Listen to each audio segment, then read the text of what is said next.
Friends, मैं हूं आपके सामने गौरव मिगलानी। हम पढ़ रहे हैं 12th क्लास की अकाउंटेंसी और हमारा चैप्टर कंटिन्यू चल रहा है पार्टनरशिप की सीरीज का ही, dissolution of a partnership firm, मतलब साझेदारी फर्म का समापन। तो इस वीडियो का जो हमारा नंबर है, वीडियो नंबर 26 है। इससे पहले इस चैप्टर की 25 वीडियोस आपके इसी चैनल पर अपलोड हो चुकी हैं। बिल्कुल सिंपल लैंग्वेज के अंदर मैंने पूरे टॉपिक्स एक्सप्लेन किए हैं। तो हमारा ये अब नेक्स्ट वीडियो है, इसके अंदर हमको 3 छोटे छोटे क्वेश्चंस देखने हैं। तो question number 1, question number 2 and question number 3। तो क्वेश्चन नंबर फर्स्ट की स्टेटमेंट हम पहले स्टडी कर लेते हैं। मान लीजिए टोटल एसेट है 15 लाख, टोटल लाइबिलिटीज है 6 लाख, फर्म का बंद होने का टाइम है, एसेट से रिलीज हो रहे हैं 80%। एसेट से कितना पैसा रिलीज हुआ है? ओनली 80%। एक्सपेंसेस ऑन रियलाइजेशन 20,000, मतलब फर्म के बंद करने के टाइम पर एसेट्स को रिलीज कराने का, लाइबिलिटीज को पे करने के टाइम पर काफी सारा खर्चा हुआ है हमारा 20,000 का। आपको क्वेश्चन में क्या निकाल कर दिखाना है, क्या फाइंड आउट करना है? क्वेश्चन में प्रॉफिट या लॉस आपको फाइंड आउट करना है। सिंपल सी बात है। हम एक छोटा सा फास्ट फॉरवर्ड फॉर्मेट देख लेते हैं, वर्किंग नोट की तरह, क्योंकि हमको क्वेश्चन में सिर्फ प्रॉफिट और लॉस ही हमको आंसर में चाहिए। तो हम क्या करते हैं, मान लीजिए हमारे पास ये रियलाइजेशन अकाउंट है, हमारे पास फर्म के बंद होने के टाइम पर एसेट कितने की है? 15 लाख। एसेट हमने कहां पर ट्रांसफर की होंगी? यहां पर। लाइबिलिटीज हमने कहां पर ट्रांसफर की होंगी? यहां पर। एसेट से रिलीज होकर कितना पैसा आया है? 80%। कितना पैसा आया है? 80%। तो 15 लाख का आप 80% करके देख लो कितना आएगा? 12 लाख रुपए। एसेट्स को हमने सेल कर दिया, हमारे पास 12 लाख आ गया। जैसा कि हम रियलाइजेशन अकाउंट बनाते हैं वैसे ही मैं आपको शॉर्टकट में रियलाइजेशन अकाउंट बनाकर दिखा रहा हूं, क्योंकि हमको क्वेश्चन के अंदर कभी कभी इस टाइप का पेपर में आ जाता है सिर्फ 1 मार्क में, सिर्फ 1 नंबर के अंदर, तो हमको क्वेश्चन के अंदर सीधा निकालना आना चाहिए। तो 15 लाख की प्रॉपर्टी मैंने 80% वैल्यू पे सेल कर दी है, सिर्फ 12 लाख मेरे को वसूल हुए हैं। अब क्वेश्चन में ये देखिए, आपको लाइबिलिटीज की पेमेंट करने के लिए नहीं कहा गया। और ये वाला टॉपिक मैं आपको पीछे वाली वीडियोस में काफी बार बोलता भी आ रहा हूं कि जब भी आपको क्वेश्चन में लाइबिलिटीज दे तो हो, पर आपको पेमेंट करने की बात अगर नहीं कही गई तो हमको लाइबिलिटीज की full flash payment by default करनी होती है। तो हम क्या करेंगे?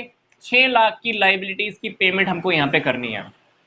ठीक है, फिर से रिपीट कर रहा हूं, क्वेश्चन के अंदर अगर आपको लाइबिलिटीज की पेमेंट करने के बारे में आपको कुछ नहीं कहा गया है तो हमको लाइबिलिटीज का फुल फ्लैश पेमेंट करना ही, एग्जैक्ट अमाउंट का करना होता है।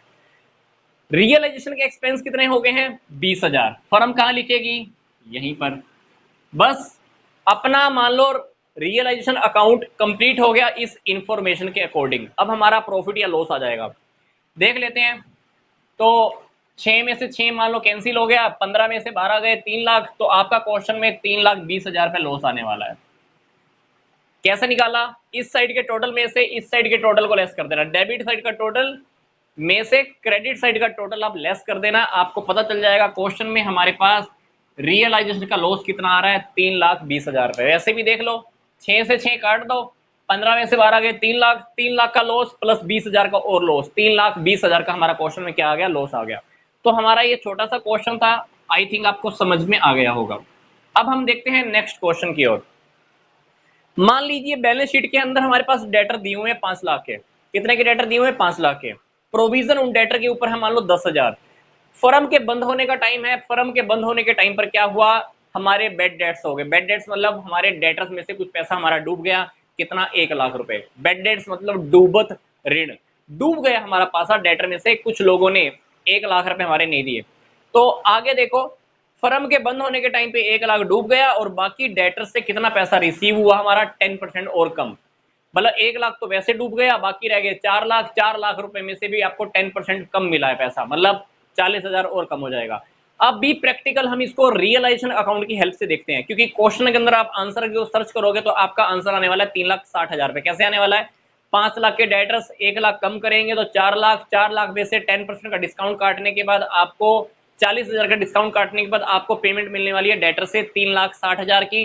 और क्वेश्चन के अंदर हमको यही फाइंड आउट करना है कि डेटर से हमको पेमेंट कितनी रिसीव होने वाली है। पर हम एक बार छोटा सा रियलाइजेशन अकाउंट बनाकर हमारे मन के डाउट्स को भी क्लियर कर लेते हैं। फॉर एग्जांपल हमारा ये रियलाइजेशन अकाउंट है, बैलेंस शीट में से डेटर उठाकर कहां पे ट्रांसफर किए होंगे हमने, यहां पे प्रोविजन, यहां पे। हालांकि हालांकि क्या हुआ होगा, बैलेंस शीट के अंदर आपके जो डेटर इन्होंने शो किए होंगे, पता है कितने के शो किए होंगे, कॉलम के अंदर 4,90,000 के, 5 लाख में से 10,000 का प्रोविजन लेस करके आपका एसेट साइड के कॉलम के अंदर डेटर शो हो रहे होंगे 4,90,000 के। पर रियलाइजेशन अकाउंट के चैप्टर के हमारे इंस्ट्रक्शंस हैं, जब भी हम एसेट्स को रियलाइजेशन अकाउंट में हम ट्रांसफर करते हैं, हम करते हैं बुक वैल्यू पे।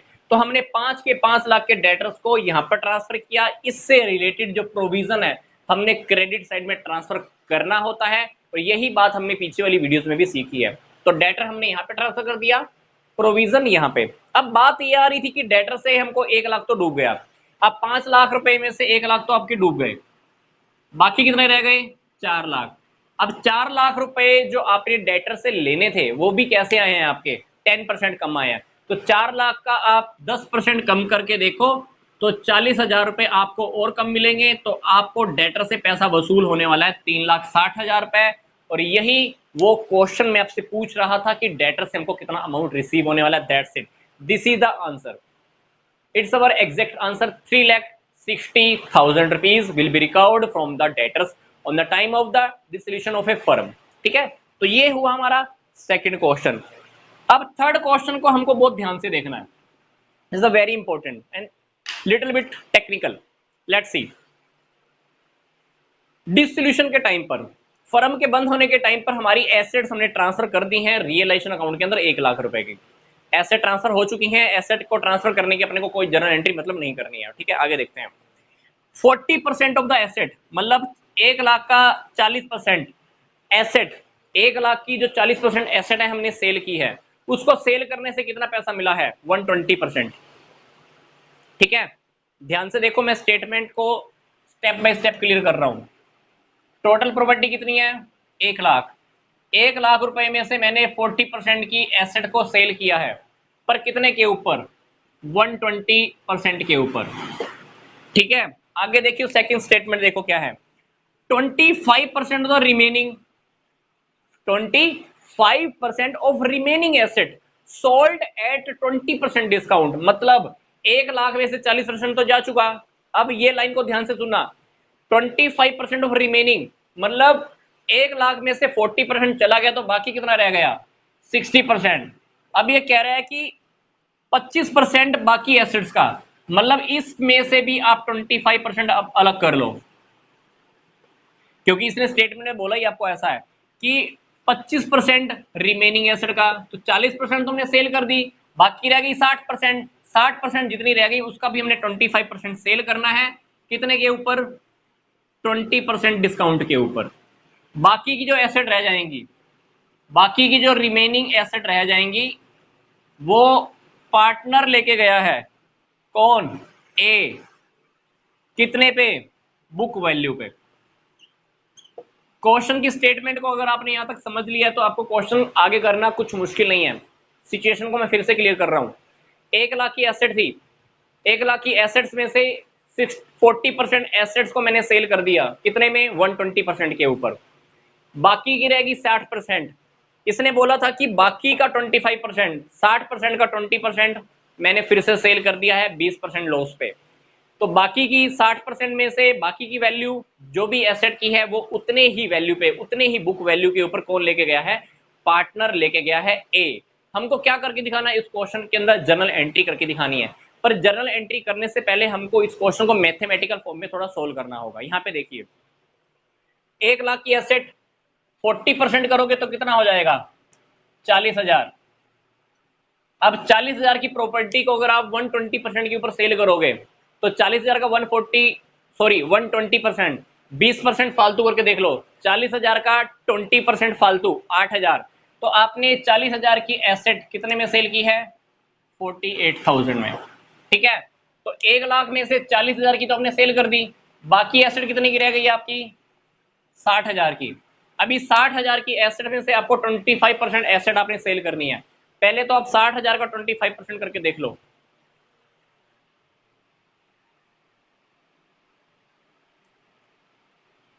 15,000। अब आपने इस 15,000 की जो प्रॉपर्टी 60,000 का 25%, 15,000 को 20% लेस पे सेल करना है। 15,000 का अगर आप 20% करोगे तो आपका लॉस आएगा 3,000, मतलब पैसा कितना रिकवर हुआ 12,000। और देखो 60,000 रुपए में से 15,000 की तो मैंने प्रॉपर्टी सेल कर दी 12,000 में, बाकी की रह गई 60 में से 15 गए, बाकी कितनी रह गई 45,000। 45,000 कौन लेके गया है ए। तो यहां पर आप वैल्यू चेक कर लो, ये हो गया हमारा 45,000। क्वेश्चन की इक्वेशन को ध्यान से देखना, टोटल एसेट थी हमारे पास 1 लाख, 40% 48,000 के अंदर सेल कर दी, मतलब 40,000 48 में, बाकी रह गई 60,000। 60,000 का 25% 15,000, मतलब 15,000 आपने 20% लॉस पे सेल की है, मतलब 12,000। 15,000 का अगर आप 20% लॉस काउंट करोगे तो 3,000 का लॉस प्रॉपर्टी बिकने वाली है हमारी 12,000 के अंदर। 60,000 का बाकी की प्रॉपर्टी, 60,000 रुपए में से बाकी की प्रॉपर्टी ए लेके गया है, कितने बुक वैल्यू पे, मतलब 45,000 की 45,000 के अंदर। क्वेश्चन में क्या करके दिखाना है अपने को, जर्नल एंट्री करके दिखानी है। तो दो जर्नल एंट्री होने वाली है। हमने प्रॉपर्टी देखो कितने की बेची है, 48,000 की तो एक बेची है, प्लस 12,000 की और बेची है। तो टोटल प्रॉपर्टी को सेल करने से हमारे पास कैश कितना आया है 60,000। क्योंकि मैं आपको फिर से बता रहा हूं, सिर्फ 45,000 की प्रॉपर्टी ए लेके गया है, पार्टनर लेके गया है, बाकी प्रॉपर्टी को मैंने सेल किया है। 12,000 प्लस 48,000, 48,000 प्लस 12,000, 60,000। हमको क्या करना है क्वेश्चन में, जर्नल एंट्री करनी है। जर्नल एंट्री करोगे, सेल करने की करके देखो पहले। Bank account debit to realisation account, कितना 60,000, ठीक है। बाकी की रहेगी वैल्यू 45, कौन लेके गया पार्टनर ए। जब भी कोई पार्टनर बिजनेस की एसेट्स को लेके जाता है, फर्म क्या करती है, उसके कैपिटल अकाउंट को डेबिट कर देती है। तो ए का कैपिटल अकाउंट आप डेबिट कर दीजिए, A capital account debit to realisation account. 45 थी वैल्यू और 45 में ही वो लेके गया है। बस इस क्वेश्चन की हमने दो जर्नल एंट्री करनी थी। स्टेटमेंट को हमने स्टेप बाय स्टेप देखना है। इस स्टेटमेंट को अगर देखें तो कंफ्यूज होने की जरूरत नहीं है। हम यहाँ पर क्या करना है, 25% रिमेनिंग, मतलब 1 लाख में से 40 लेस करके 60,000 का 25% करना है। नहीं तो हमारे से गड़बड़ क्या हो सकती है, 1 लाख का 40% और 1 लाख का ही 25%, मतलब हमने यहाँ पे कभी का क्या गड़बड़ क्या कर सकते हैं हम, 1 लाख का 25%, मतलब हम 25,000 की प्रॉपर्टी को सेल करेंगे। नहीं, हमको ध्यान से स्टेटमेंट को रीड करना है, वो स्टेटमेंट में क्या बोल रहा है उसी के अकॉर्डिंग हमने स्टेप बाय स्टेप देखना है। तो आई होप आपको ये क्वेश्चन अच्छे से समझ में आ गया होगा, क्योंकि इस क्वेश्चन में हमको बस ये दो जर्नल एंट्री ही करनी थी। तो मिलते हैं नेक्स्ट वीडियो में, कुछ टॉपिक और डिस्कस करेंगे। यहां तक का वीडियो देखने के लिए आपका धन्यवाद।